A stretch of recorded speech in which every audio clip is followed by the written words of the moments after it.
Welcome to the Old Time Radio Westerns. I'm your host, Andrew Rhines, and let's get into this episode. This episode is going to be Tales of the Texas Rangers. Original air date is January 7th, 1951, and the title is Deadhead Freight. Hope you enjoy, and again, thanks for listening. The National Broadcasting Company presents Joel McCrea in Tales of the Texas Rangers. Tonight, transcribed from Hollywood, another authentic reenactment of a case from the files of the Texas Rangers.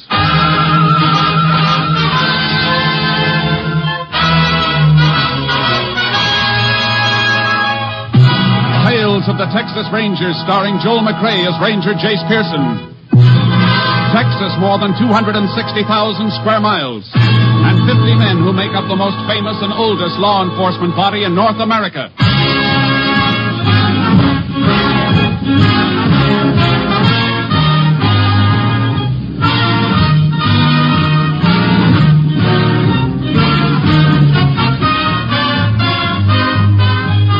Now, from the files of the Texas Rangers come these stories based on fact. Only names, dates, and places are fictitious for obvious reasons. The events themselves are a matter of record.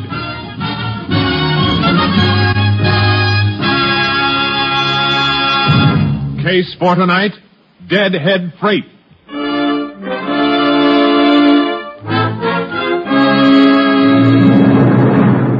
It is shortly before midnight, August 27th, 1938, at the Santa Fe Freight Yards in Lubbock, Texas.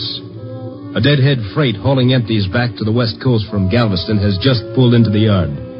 The brakeman and a railroad detective are making a routine check of the cars for free-riding hobos. If I was a yard dick, I'd be snoozing in the roundhouse. You ain't found a free rider in months. And so what? I get paid to check, and I check. Oh, you know, Boson, the freights always hop off before we pull into the yards. I ever think one of them might fall asleep in the car and not have anybody to wake him up? Well, could be. Yeah, flash your light and listen. Okay. Hey, see? Nobody. Now, the car up ahead is the last of the boxcars. I walked the flats and gondolas while we was rolling, so I know that they're clear. Hey, why's the door rolled shut on this one? Well, I don't know now. It shouldn't be. Now, let's get her open. Now, throw your light around. Yeah. Nobody riding, huh? Come on. All right, Bo. On your feet. And throw that light right on him. Yeah. Well, no wonder it didn't move. Just an old duffel bag. Yeah. What's a duffel bag doing on a Deadhead Freight? Hey, there's something in it. Huh? Hey, come here. Feel this. Why, feels like a body. Hey, you got a knife on you? Yeah, here. It's a good thing we didn't pass this car. The top of the bag sewed up tight. I'll have to cut right through the side. What? It's a young woman. Yeah, stabbed to death. Throw that light around the car. Well, what are you looking for? There's no blood anyplace. She wasn't killed on the train. Somebody must have loaded the body on to get rid of it. Yeah, so the murder can't be pinned down to any definite area. Hey, where'd you stop last, before you pulled in here? Siding, west of Sweetwater? The body must have been put on someplace between there and Galveston, then. We better call the police. They can notify the Texas Rangers.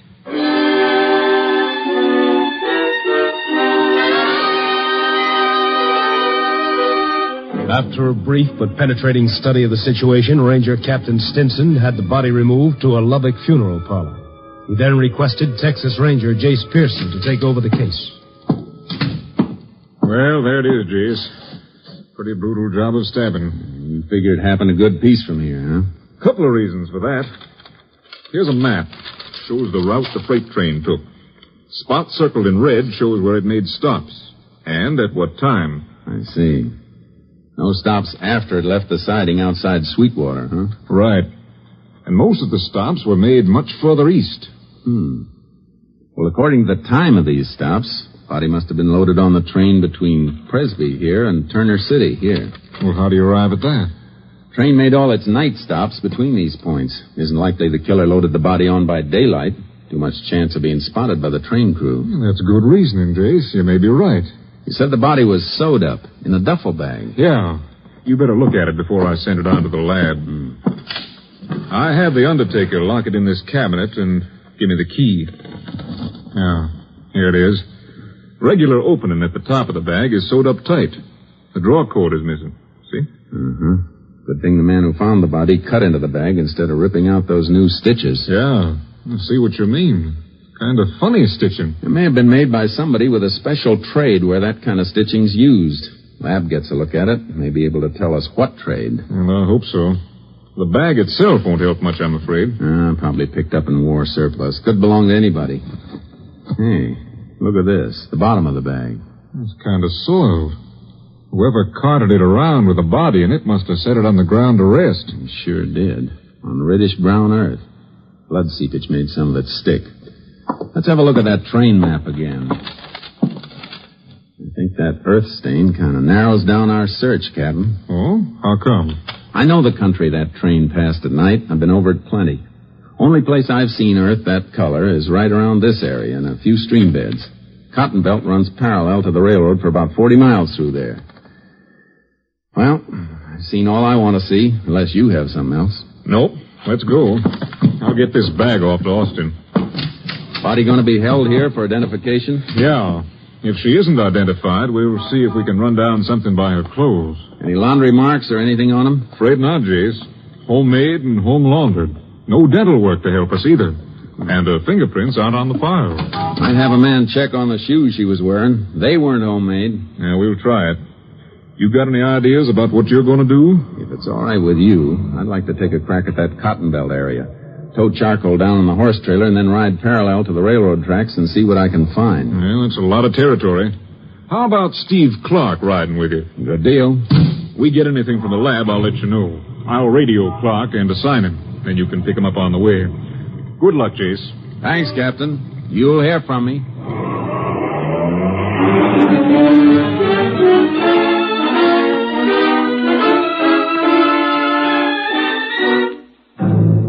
I met Clark. We drove down to the beginning of the area I wanted to check, left the car, and used our horses for the long ride along the rail bed. By noon of the next day, we'd covered 15 miles. Horses are getting tired, Jace. I know, but there's a siding a little ways ahead. Freight stop there. Yeah. Look, another culvert coming up. Yeah. Bank's pretty steep. Watch your horse. Right. Careful, boy. Easy, Charcoal. Careful. Easy. Steep climb out of here, Jace. Maybe if we ride... Hey, what are you looking at? Oh, the ground, huh? Yeah. Same reddish-brown color we've been checking for. Well, don't see anything else, though. Want to ride through it a ways? Yeah. Come on, Charcoal. Oh, boy. I don't want to be a killjoy, Jace, but we've done this in a dozen creek beds. Yeah, but none of the others were as close to a train stop. Siding's only about 50 yards further up the... Ooh, Charcoal. Oh, boy. Oh. Find something, Jace? Yeah. Come here. What is it? Yeah, marks in the sand. Trace of a couple of footprints, not enough to make a cast. But look at this other mark. A round impression. Yeah. What made it? Might have been somebody setting that duffel bag down. Yeah. Well, that would account for the dirt you found on the bag. We'll find out. Get a glass jar from your saddle pack. Okay. Gonna cut a core around that mark? Yeah. Lab can test it for blood trace. Earth this color, we can't tell anything by sight. Well, here's the jar. Thanks. A few empty cans around here, Jace. Those marks might have been made by a hobo. I don't think so. Bindle stiffs travel light. They don't carry duffel bags. What's the nearest town to here? Bullville, about a mile further on. Well, let's get there. We can phone for a highway patrol car, and they can drive you back and pick up our car. Right. You gonna check around Bullville? With a fine-tooth comb. The cotton crop around Bullville was good. Too good. Migratory pickers were jamming the town. I had photos of the dead girl and tried to find somebody who might have seen her.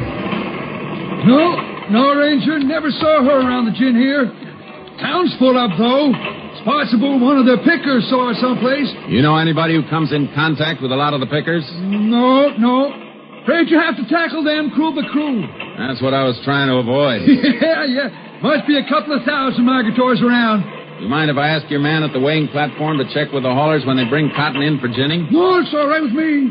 Thanks. Oh, Ranger. Yeah? Hold it a second. Just happened to think. There is somebody who gets to see a lot of the pickers. Who? A Mexican woman. Name's Old Rosie. Drives a junky old truck around peddling soda pop in the fields. You know where I can locate her? Yeah, haulers give you a lift out to the fields, and somebody will steer you out to her. Everybody knows old Rosie.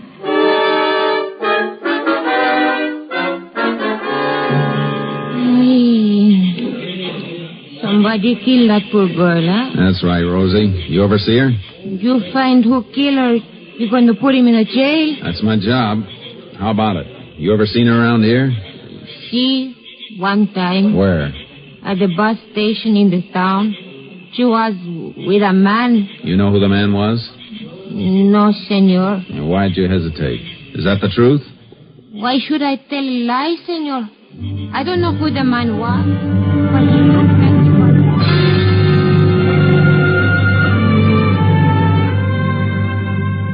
She described the man, a vague, stumbling description that might fit anybody. And while she described him, I had a feeling she was lying. A feeling that was strengthened by a faint odor of whiskey coming from the truck. Whatever business Rosie was in, it wasn't limited to the sale of soft drinks. I pretended to swallow her story, then I got a lift back to town where Steve Clark was waiting with our car. Better hop in, Jace. Just had a call from Austin. Yeah, they checked the earth samples sent in the jar? Yeah, blood trace all right. Same type as the victims. They got a line on a few other things, too. The shoes on the dead girl have been traced through the manufacturer to a store in Sheffield. Yeah, I wrote down the name of the store and the address. Better get over there and see if we can establish identity. Yeah, shoes will be waiting at the Sheffield airport. Isn't likely that a shoe clerk is going to remember who he sold them to, though. I saw the shoes. They've been repaired recently. Whoever fixed them might remember. Well, that's a chance. Any information on that duffel bag? Yeah. Lab ties it in with a seaman. How? Well, stitches used to sew up the bag are the kind seaman used to mend a torn sail. Chase, you look like that throws you. It does, a little. I was beginning to have a sneaking suspicion about an old Mexican woman. But she's no seaman. What made you suspect her? She said she saw the dead girl with a man. But she gave me kind of a phony description. Not only that, but she's supposed to be selling soft drinks to the field hands from an old truck. It reeked of liquor. Oh, bootlegging, huh? Hey, that could mean something. What? A report from Austin mentioned liquor stains on that duffel bag. Naturally, they just figured that a bottle had been broken in the bag at one time or another, but... Yeah, but it could be something else, too. Yeah? That bag might have been used for hauling moonshine. Stop the car. Hey, Jace, what's the matter? Slide out. I'm going to Sheffield alone. You stay here. Okay, Jace. What do you want me to work on? Tail old Rosie, the Mexican woman, while I'm gone. Check on any special contacts she makes. Whoever she sees, find out who they are. See if you can run down any who've worked as seamen.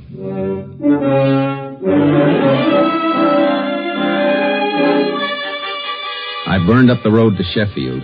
The clerk who'd sold the shoes couldn't help, but I got the information I was after in a repair shop. Sure. I fix it is, all right. Look, here's who I saw the broken strap, you see? I remember because of something else, too. I never get paid for the job. Whose shoes are they? Mrs. Watson. She's living 2 blocks up at Brownwood House. Mrs. Watson, huh? Is her husband around? Oh, no. He's go away a month ago. That's why she got no money for pay for the shoes. I know you bother her. She lived with her mother and her little baby. He's a 1-year-old. Any idea where her husband went? Oh, no.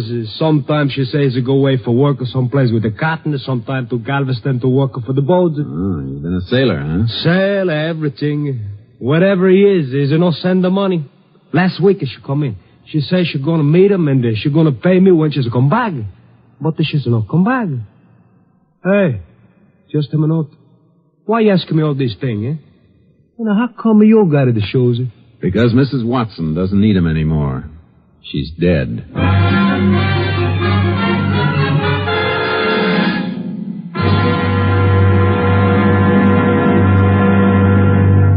You are listening to Tales of the Texas Rangers, starring Joel McCrea as Ranger Jace Pearson. We continue now with tonight's case, Deadhead Freight, an authentic story from the files of the Texas Rangers.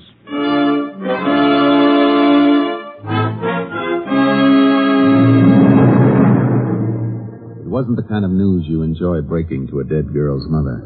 And the girl's baby crying in the next room didn't help it any. See, they'd split up about a month ago. And then last week, her husband wrote to her from Bowlville. He said he was sorry and he wanted my daughter Helen to come to me. I thought she was there with you. Looks like she was for a while. Oh, he promised Helen everything in the letter. Said he had a lot of money for her and their baby. He was never any good. And now the baby's left to me, and I'm just too old. I'm sorry, ma'am. Could you give me your son-in-law's full name and his description? Herbert Watson is his name. They call him Bud. Herbert Bud Watson. About how tall would you say he was? Yeah, you better pull yourself together, ma'am. Somebody's at the door. I'll call out the window and send him away. I don't want to see anybody now. What is it, ma'am? What's the matter? Oh, somebody! Open the door! It's him. My son-in-law, Bud. All right, ma'am. Open the door and let him in. Go ahead. Well, what took you so long? Where's Helen? You know where she is. What did you do to her? What did you do to my girl? Are you crazy? What's the matter? Let him go, ma'am, and stand back. What? Ranger, what? Get your hands up and turn around. You killed her. And you got the gall to come here with your own baby crying. Ranger, what is this? Kill who? Helen. Where's Helen? Where is she? Don't you know, Watson? Or did you think she'd never be identified? Helen's been murdered? Oh, no. No. You did it. No, Mom. No, I gave her money. Told her to come back home and I'd meet her here today. Who's going to take the kid and make a fresh start? How much money did you give your wife? $1,000. That's a lot. Where'd you get it? Come on. I was bootlegging to the pickers. How long you been getting away with that? Started it last season. Did old Rosie sell any of this stuff for you? How did you know about that? I didn't for sure until now. Come on. We're going back to your place of business in Boleville.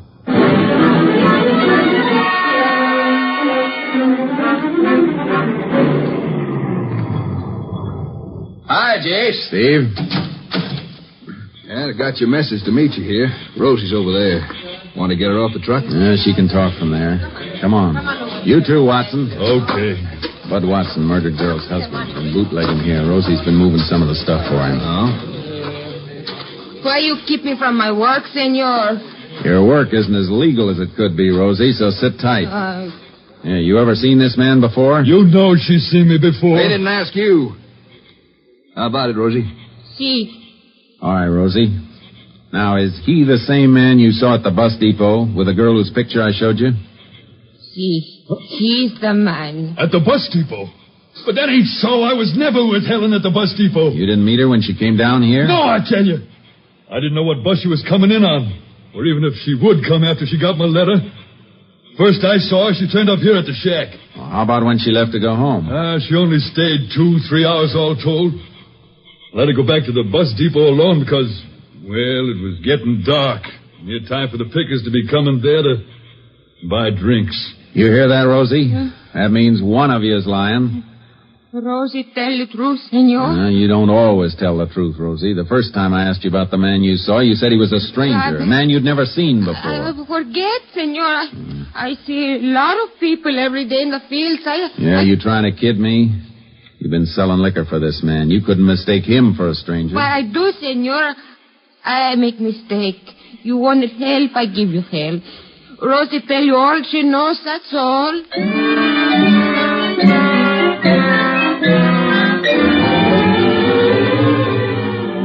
Now it was obvious that Rosie was lying, just as I'd suspected her of lying the first time. There had to be a reason for it. We took Bud Watson into Boleville jail and then went back to search his shack. I can't figure something, Jace. Why won't Watson admit it if he was at the bus station with his wife? That wouldn't hurt him. No, it wouldn't. That's why I think he's telling the truth. Well, Rosie must be covering up for something. Covering up for somebody's a better guess. She might have done it herself. No, I don't think so. She's too old to cart a body across the country to the railroad. Well, then you figure she really did see Mrs. Watson at the bus depot with a man, huh? Yeah. The man who killed her to get the $1,000 Bud Watson had given her. Well, then what's Rosie's angle in lying to us? That's an easy one, Steve. Shake down. Hey, Jace, you're right. Couldn't be anything else. Why, it'd be worth the cut for her to forget seeing the man and say it was Watson instead. Only one thing wrong with it. What? Well, I watched her while you were gone. She didn't make any suspicious contacts, nothing that could have been a payoff. She might have gotten her payoff right after I showed her the Watson girl's picture and told her she'd been murdered. That was before you started to tail her. Yeah, I didn't think of that. She had time. Well, we combed this shack, Jace. Nothing here. What do we do now? Go back to tailing Rosie again. If she squeezed hush money out of the man once, she's liable to try it again. They all do. We'll start by watching her house when she comes in from the fields tonight.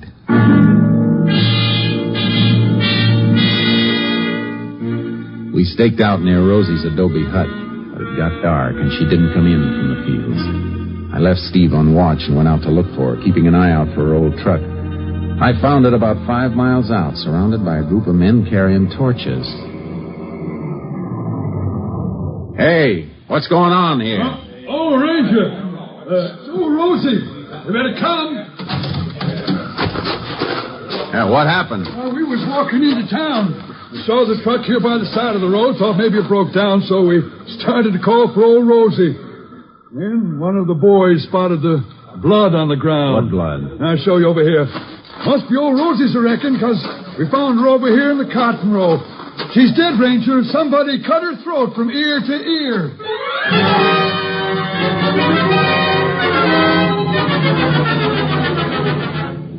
Old Rosie had tried to shake down a killer once too often, with the usual payoff. I sent a rushed call to Steve Clark to tow his horse out and join me. We followed the trail which led to a deserted picker shack way off in a field that looked like it hadn't been cultivated for years. The shack had been occupied, though, recently occupied. But whoever had been there was gone. There's a lamp there, Steve. Light it. Yeah. Clean as a whistle, Jay. Yeah, it's too clean. The floor's been scrubbed mighty hard for a shack like this. It sure has. Especially for a place nobody's living in. Must have been cleaning up blood. Yeah. And there are 2 other things. What's that? Whoever was hiding here was mighty handy with a knife. Look at the inside of the door. Circle drawn on the wood. Wood chipped where somebody practiced throwing a knife at it. Yeah, good aim. All the marks are right smack inside the circle. Now, what else? Take a look at the lamp you just lit. The cord it's hanging by. It's just an ordinary hunk of rope. Except for the knot holding the lamp, a running bowline. So the light could be raised or lowered toward the table. A running bowline is a seaman's knot. Yeah, and that cord is just about big enough to be the draw cord from a duffel bag. Our seaman was here, all right. Well, it couldn't have been Watson, Jace. He was safe in jail when Rosie was killed. Yeah.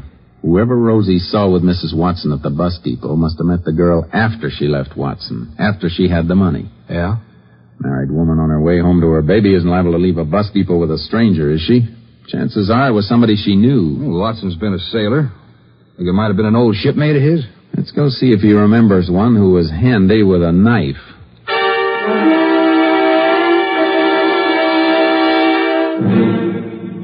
You say somebody killed old Rosie? Yeah. The same man who killed your wife. Now think and think hard. The killer was a seaman. We got reason to think it could be an old shipmate of yours who knew your wife. Oh, but Helen knew shipmates of mine all along the Gulf. I introduced her to lots of them. The one we want had a habit of throwing a knife. Yeah, he drew targets on a door. Never missed. Matt Corbett. It was Matt Corbett! How do you know? Any reason for him to be around here? Yeah. He was my partner last year. Bootlegging here. Business got bad and he left. I wrote to him months ago asking him to come back for this picking, but he never answered me. Did Rosie know him? Sure she did. From last year. That's it, Clark. Rosie'd seen Corbett with Mrs. Watson. That's why he couldn't run with the money after he'd killed her. He had to wait to see if the body was found and identified. And when we moved in and she knew about the murder, she really had him pinned down. And he used to be my best friend. That sneaking... Never mind that now. Where would he run to? I don't know. He was always roaming, like me. Hey, you wrote to him someplace, you said. You must have an address. Yeah. Yeah, it was general delivery at Port O'Connor. There's an old bait shack there. He lived in it whenever he had enough money to stop moving for a while. He's got enough now. What he got from your wife. Come on, Clark. Let's get him.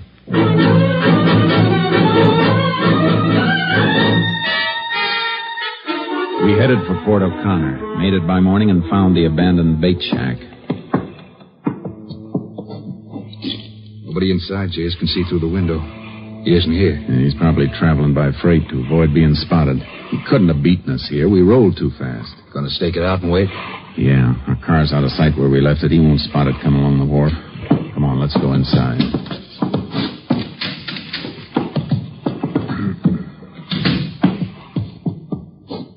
Yeah, looked like Matt Corbett's the man we're after, all right.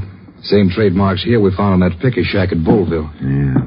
Knife marks in a circle on the door. Same running Bolin holding the lamp. Draw that burlap sack across the window. That'll make it pretty dark in here, Jace. You want it dark when you're throwing a surprise party.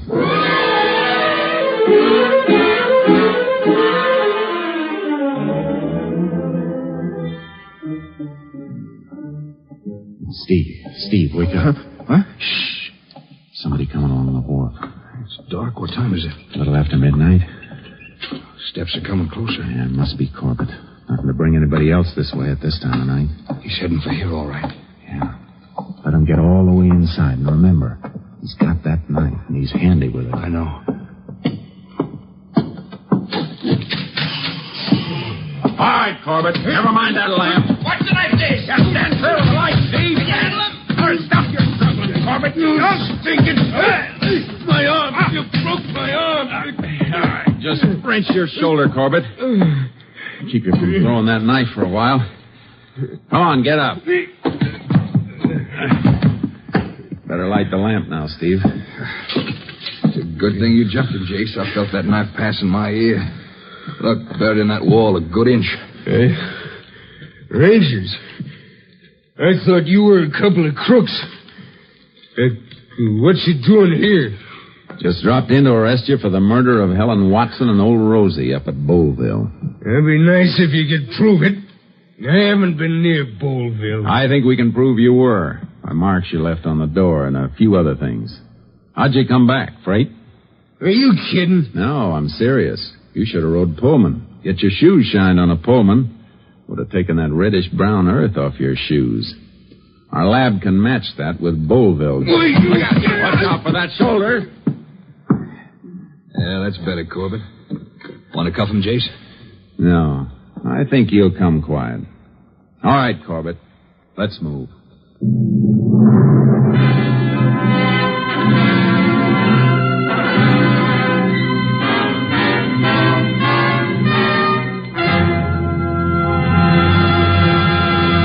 Herbert Bud Watson served the required term for his bootlegging activities, and Matt Corbett was tried and convicted of murder.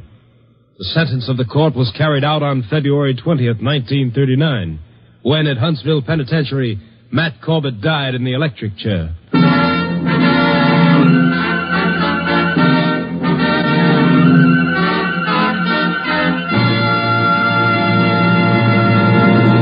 And now, here again is the star of our show, Joel McCrea, with another interesting story about the Texas Rangers. In the early days of Texas, major disturbances were not infrequent. It was a lusty, brawling, growing territory, and as happens in such a territory, there were days when the streets were not safe for the good citizens. An Easterner, happening into a Texas town at such a time, found shelter in the house of a minister. Everything will be all right soon, he was assured. Later that same afternoon, the minister, who'd been looking out the window, said, "Well, friend, the streets are safe now. You may go about your business." The Easterner looked out the window, but all he saw was a lone figure riding casually down the main street on a horse. "What makes you think it's safe for me out there now?" he asked in bewilderment. The minister pointed to the horseman. "Because that feller on the horse is a Texas Ranger," he said. "Only folks that aren't safe in this town now are the ones who started the trouble.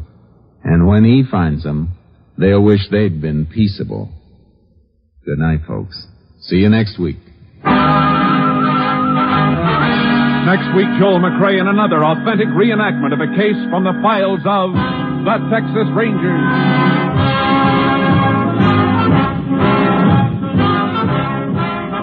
Joel McCrea is currently seen starring in the MGM production Stars in My Crown. Tonight's cast included Tony Barrett, Herb Ellis, Tom Holland, Byron Kane, Tom McKee, and Lillian Bayer. This story was transcribed and adapted by Joel Murcott, and the program was produced and directed by Stacy Keats. Al Gibney speaking.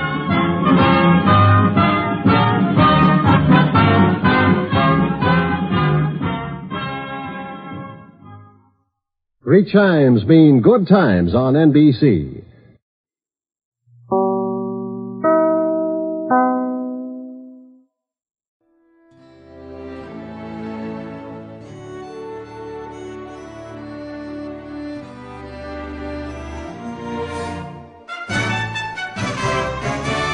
This has been a presentation of OTRWesterns.com, and we hope you enjoyed. Please take some time to like and rate our shows in your favorite podcast application. Follow us on Facebook by going to OTRWesterns.com/Facebook. Join in the conversation by going to OTRWesterns.com/Discord. And don't forget to send us an email, podcast@OTRWesterns.com. This episode is copyright under the Attribution Non-Commercial Share Alike copyright. For more information, go to OTRWesterns.com/copyright. Have a great day, and again, thanks for listening.